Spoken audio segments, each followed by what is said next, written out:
Hello mga ka-Health Real Talk! Ang kape at high blood magkasabay, delikado. Para sa lahat ng OFWs na mahilig magkape pero naka-maintenance na sa hypertension, pakinggan natin ito.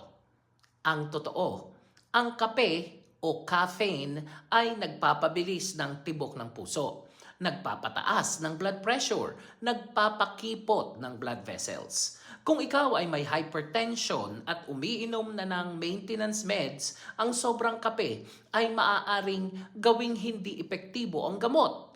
Magdulot ng palpitations, hilo, chest pain o anxiety.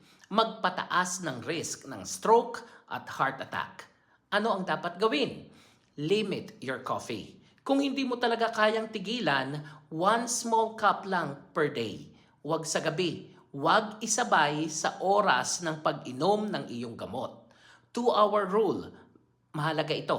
Kung ikaw ay naka-maintenance sa BP, dapat may pagitan na at least 2 hours ang pag-inom ng kape at pag-inom ng gamot sa blood pressure.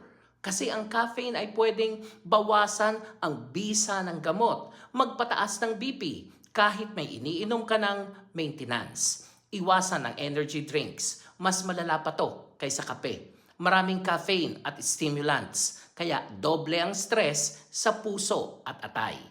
Uminom ng tamang oras ng gamot, parehong oras araw-araw. Huwag isabay sa kape, uminom ng sapat na tubig. Palitan ang kape ng mas ligtas na options. Ang mga OFW-friendly alternatives, barley coffee, chicory coffee, ginger tea, green tea, but in moderation.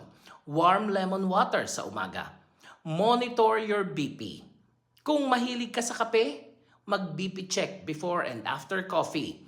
Makikita mo kung gaano kalakas ang epekto nito sa katawan mo. At tandaan, hindi lahat ng masasarap ay ligtas, lalo na kung may puso kang iniingatan. Alagaan mo ang sarili mo. May pamilya kang inuuwian.